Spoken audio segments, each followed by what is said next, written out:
New York, 1937. Les espions d'Hitler sont partout.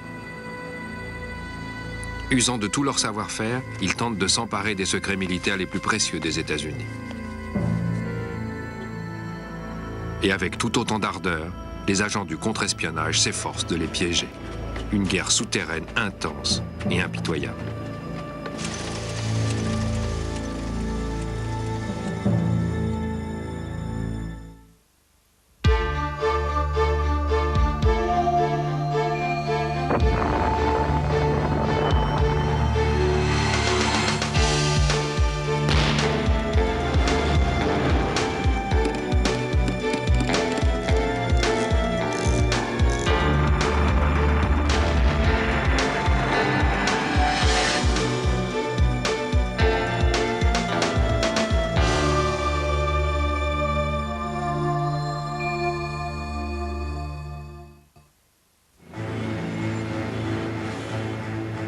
New York, 1937.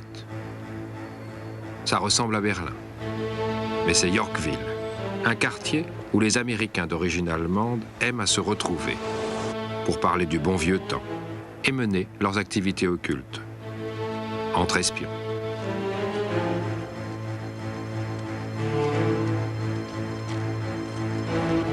À la veille de la Deuxième Guerre mondiale, Yorkville est comme le reste de l'Amérique, partagé devant la menace nazie.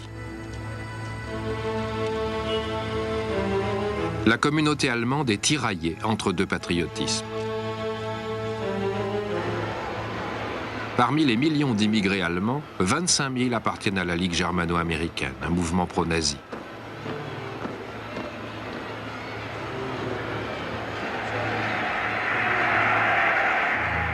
Mais c'est ailleurs qu'Hitler va chercher les agents capables de se fondre dans le paysage américain sans éveiller les soupçons.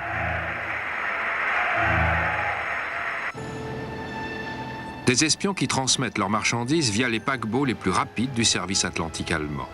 Sur chacun d'eux opèrent des messagers secrets. En un an, la cargaison rapportée est impressionnante.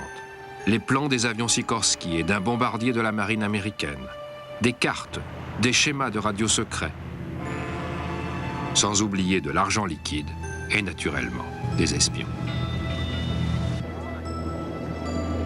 Lorsque ces bateaux arrivent d'Allemagne, ils sont pris en photo de routine par des agents du FBI, à tout hasard.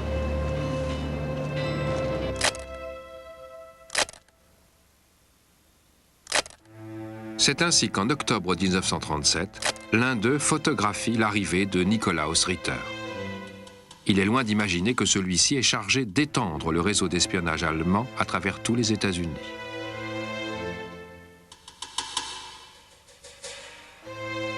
Au moment où il passe la douane, un inspecteur est intrigué par sa canne. L'Allemand lui montre comment elle s'ouvre pour libérer un parapluie caché.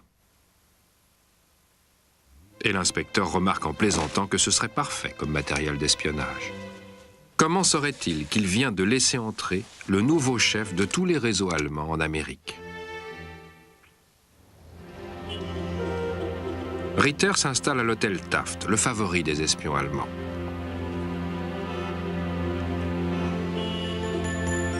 Et une fois sur place, il s'attelle à sa mission la plus urgente.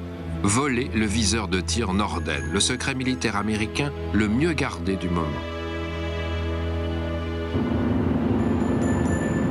Ce viseur, la Luftwaffe le veut, car elle sait depuis la guerre d'Espagne à quel point les bombardements aériens sont imprécis.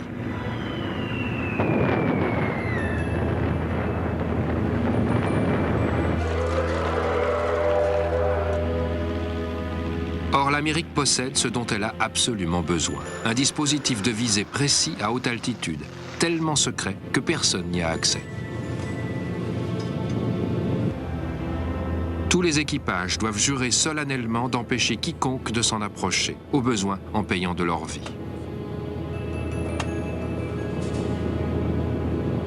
Pour s'en servir, le bombardier doit afficher des informations telles que la vitesse relative, la trajectoire et l'altitude de l'appareil, tout en maintenant la cible dans la ligne de mire grâce à des gyroscopes de stabilisation.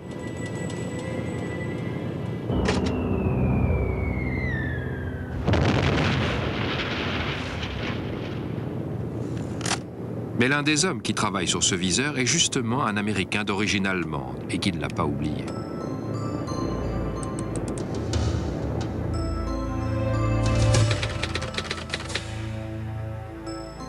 Nom, Hermann Lang. Âge, 35 ans. Citoyen naturalisé américain. Nom de code, Paul. Profession, contrôleur de chaîne de montage au 80 Lafayette Street, siège de la société Norden à Manhattan.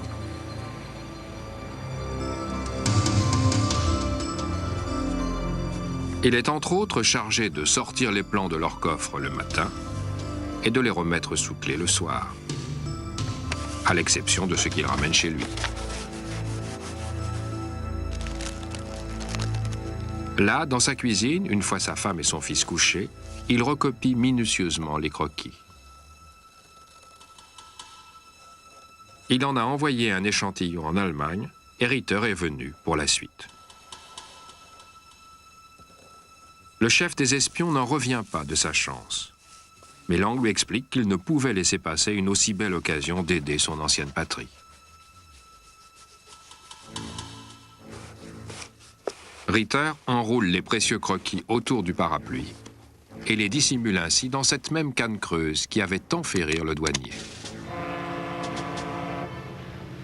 Et lorsque le Bremen repart, Ritter est à bord avec les précieux dessins de Lang, persuadé qu'il sera accueilli en héros dans son pays natal.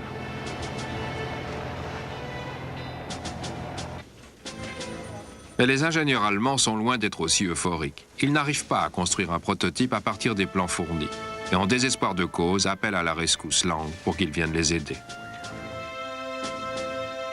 Pourtant, lorsque celui-ci arrive à l'élégant hôtel berlinois l'Esplanade, les experts ont fini par résoudre le problème. Et Lang découvre un viseur de tir allemand en tout point semblable au Norden américain.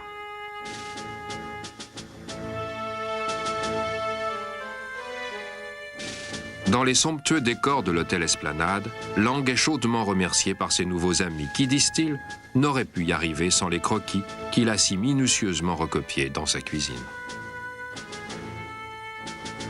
Avec une déconcertante facilité, les Allemands viennent de remporter leur plus grande victoire d'espionnage de la Deuxième Guerre mondiale.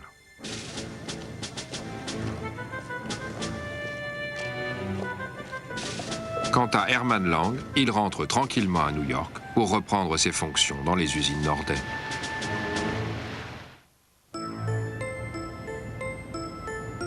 Washington, 1940. 3 ans se sont écoulés et le FBI ignore toujours que les Allemands possèdent désormais le viseur Norden. Aux États-Unis, l'activité des agents nazis s'intensifie. Le nombre d'enquêtes menées par le FBI sur de présumés espions croît de manière spectaculaire, atteignant des dizaines, des centaines par an. Edgar Hoover talonne ces hommes. Selon lui, les Américains devraient consacrer beaucoup plus d'énergie à démasquer les espions. Ce film de propagande de l'époque illustre les dangers qui, selon le FBI, menacent les Américains en 1940. Remember the United States in 1940? The lights were bright. The New York World's Fair was in its second year. But beneath the familiar surface of American life, the beginnings of a bloody war against Germany and Japan were being fought. A shortwave radio set beamed for Germany was discovered in the Bronx. An American ship was torpedoed in the Caribbean.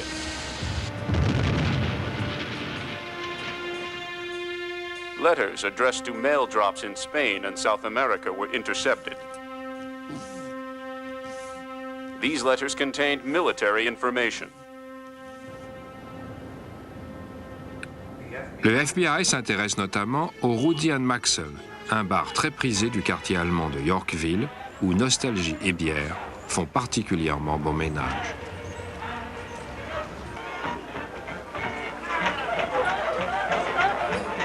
Les services du contre-espionnage savent que la taverne est un lieu de rendez-vous d'espions. Et ils se concentrent plus particulièrement sur un homme. Nom, William G. Sebold. Âge, 41 ans. Ces images floues de Sebold dans Times Square, prises par le FBI, sont les seuls qui existent de lui. Nom de code, Trump. Sebold, naturalisé américain, a travaillé dans une usine d'aéronautique californienne. À l'occasion d'un séjour en Allemagne, il s'est engagé dans l'Abwehr, le service des renseignements militaires allemands, puis est revenu dans sa nouvelle patrie new-yorkaise. Dissimulé dans la montre de Sebold, un morceau de microfilm contient ses instructions, ainsi que les noms de ses contacts.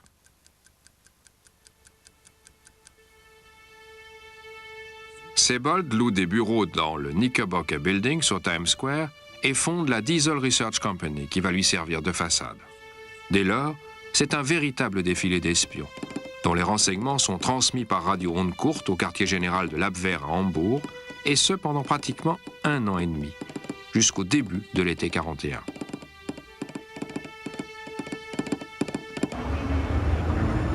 C'est alors que le 29 juin, le FBI surprend les amis de Sebold.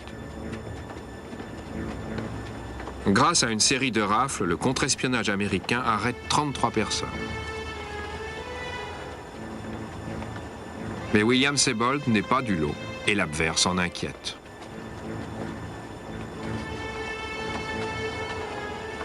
Parmi les personnes arrêtées, les actualités s'attachent surtout à 3 femmes, dont une certaine Lily Stein, qui compte parmi ses amis de Washington des gens importants, notamment un haut fonctionnaire des services diplomatiques américains. L'Abwehr la considère comme l'un de ses agents les plus efficaces. Durant le procès, la projection d'un film du FBI montrant des espions en flagrant délit à l'intérieur et à l'extérieur des bureaux de Sebold fait sensation.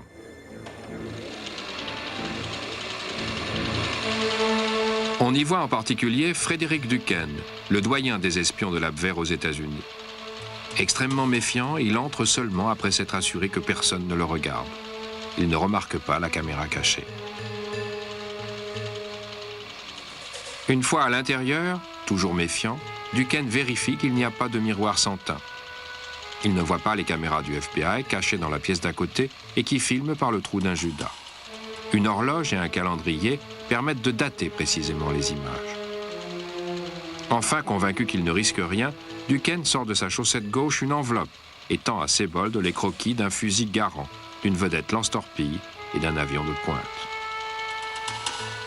Puis il décrit le système d'actionnement à gaz du fusil, un secret qui, selon le procureur, aurait pu coûter cher en vie américaine.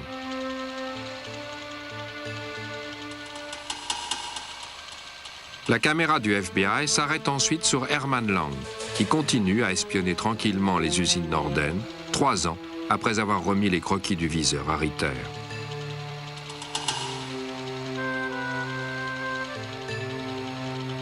Ritter, qui a recruté Duquesne et mis sur pied le réseau qui vient d'être démantelé, et dont l'erreur fatale a été d'ordonner à tous ses agents d'utiliser un seul et même contact, Sebold.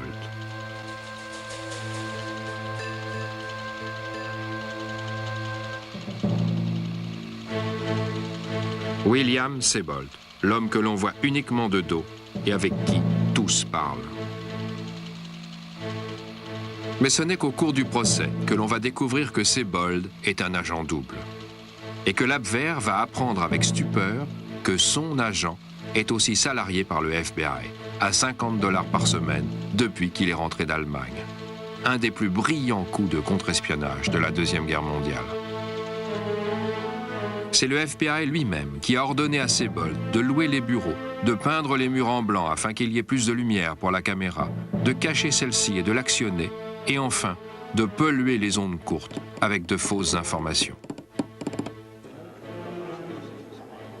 Grâce à ce dispositif, il ne lui aura fallu qu'une seule opération pour liquider d'un coup tout le réseau d'espionnage de l'Abwehr aux États-Unis. Et à la veille de Pearl Harbor, les 33 espions allemands sont tous emprisonnés.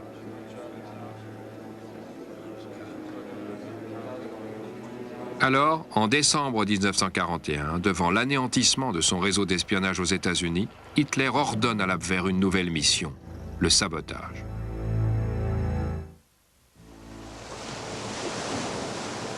« 13 juin 1942.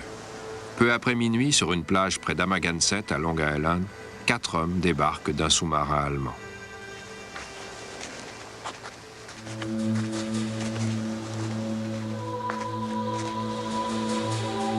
Ils creusent un trou dans le sable où ils enfouissent 2 caisses de matériel, ainsi que leurs uniformes nazis.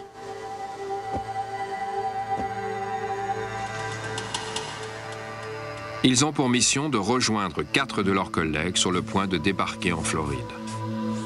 Tous appartiennent à la division sabotage des services de renseignement allemands.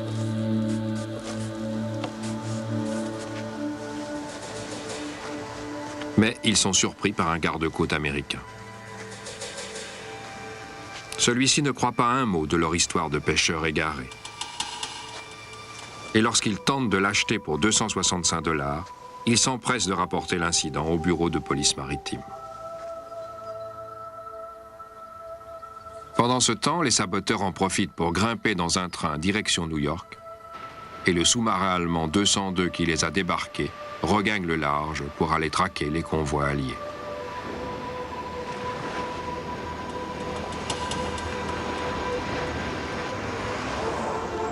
Lorsqu'ils débarquent à l'hôtel Governor Clinton à New York, les 2 espions tombent au beau milieu d'une gigantesque parade en l'honneur de l'armée américaine.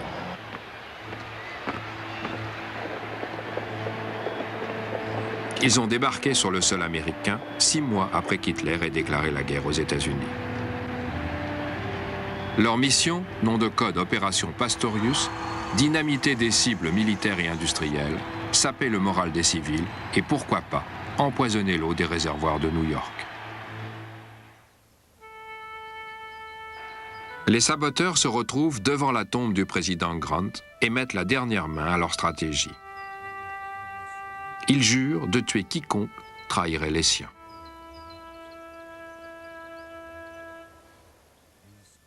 Et c'est alors que se produit l'invraisemblable. Pour des raisons qui demeurent à ce jour une énigme, l'un d'eux téléphone au FBI et raconte qu'il vient d'arriver d'Allemagne à bord d'un sous-marin pour commettre des actes de sabotage. Nom, George Dasch. Âge, 35 ans. Né en Allemagne, il a vécu 19 ans aux États-Unis. C'est Walter Kappe, maître espion de l'Abwehr, qui l'a recruté parce que, dit-il, il a l'air tellement américain. Le FBI prend ça pour un canular jusqu'au moment où Dasch arrive à Washington avec une valise pleine de billets donnés par l'Abwehr et demande à voir Edgar Hoover en personne.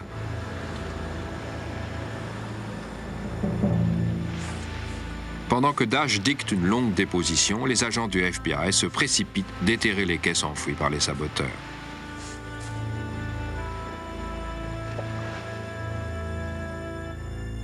Ils y découvrent une réserve pour 2 ans d'explosifs et détonateurs, destinés à faire sauter usines et chemins de fer.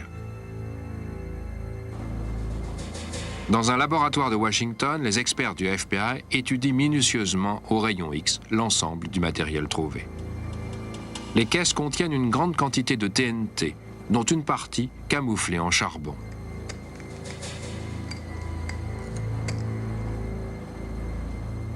Ces stylos et crayons qui paraissent bien inoffensifs peuvent écrire des messages secrets ou bien s'enflammer soudainement.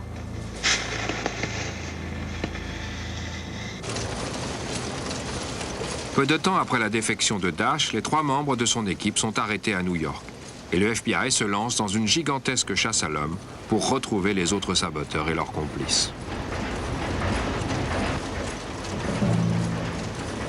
Celui qu'il recherche en priorité est Walter Kappe, l'agent de l'Abwehr qui a formé les saboteurs. Né en Allemagne, il a vécu à Chicago et Cincinnati, où il a contribué à la création de la Ligue pro-nazie et écrit des articles antisémites pour des journaux de langue allemande. Il est ensuite retourné en Allemagne, où il a rejoint l'Abwehr, mais ce que le FBI ignore, c'est qu'il est toujours là-bas. Dès le 27 juin 1942, soit à peine 2 semaines après leur débarquement, le FBI a débusqué et arrêté les 8 saboteurs allemands.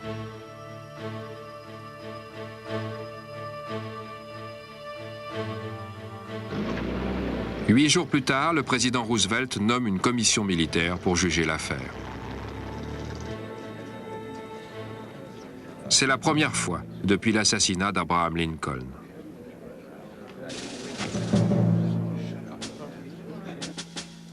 Le directeur du FBI, Edgar Hoover, fait une brève apparition que les caméras filment pour les archives.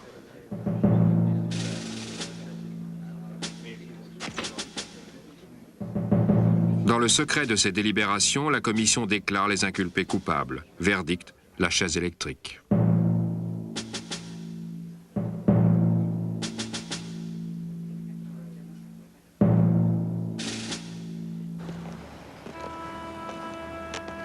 Tandis que les saboteurs attendent leur exécution, le président Roosevelt gracie Dash et Ernst Burger, qui a lui aussi collaboré durant l'enquête.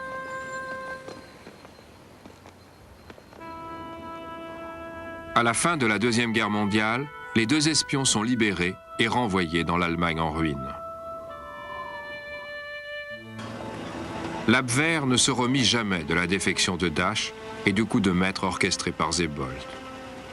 Tout avait si bien commencé avec le vol du Weser Norden. Ce fut la fin de ces tentatives aux États-Unis et le FBI abandonna la chasse aux nazis pour se consacrer à celle des communistes.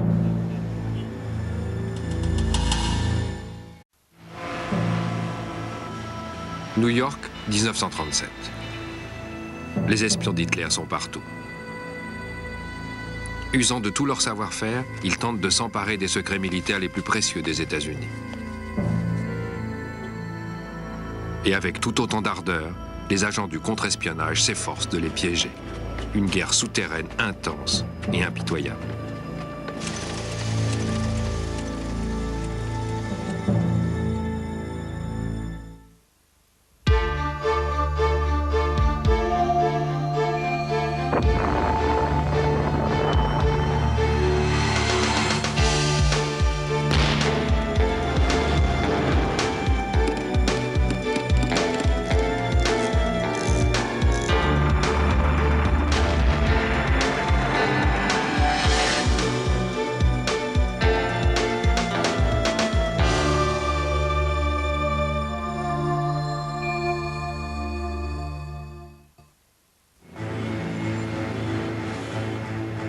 New York, 1937.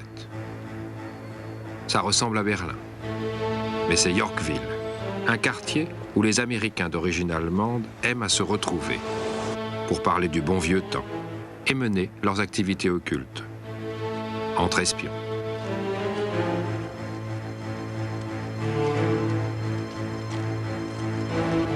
À la veille de la Deuxième Guerre mondiale, Yorkville est comme le reste de l'Amérique, partagé devant la menace nazie.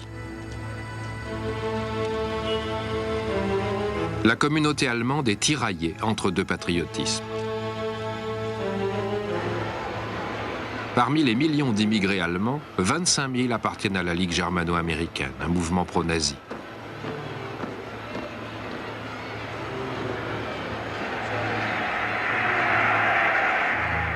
Mais c'est ailleurs qu'Hitler va chercher les agents capables de se fondre dans le paysage américain sans éveiller les soupçons.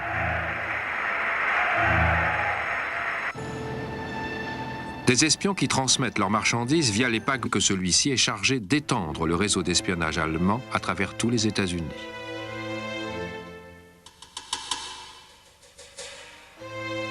Au moment où il passe la douane, un inspecteur est intrigué par sa canne. L'Allemand lui montre comment elle s'ouvre pour libérer un parapluie caché. Et l'inspecteur remarque en plaisantant que ce serait parfait comme matériel d'espionnage. Comment saurait-il qu'il vient de laisser entrer le nouveau chef de tous les réseaux allemands en Amérique? Ritter s'installe à l'hôtel Taft, le favori des espions allemands.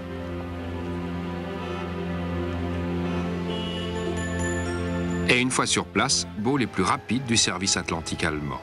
Sur chacun d'eux opèrent des messagers secrets.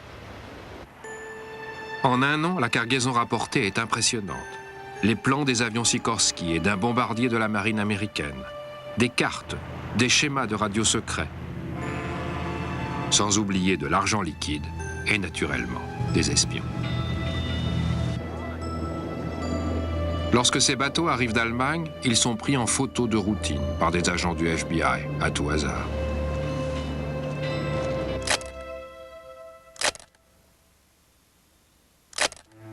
C'est ainsi qu'en octobre 1937, l'un d'eux photographie l'arrivée de Nikolaus Ritter. Il est loin d'imaginer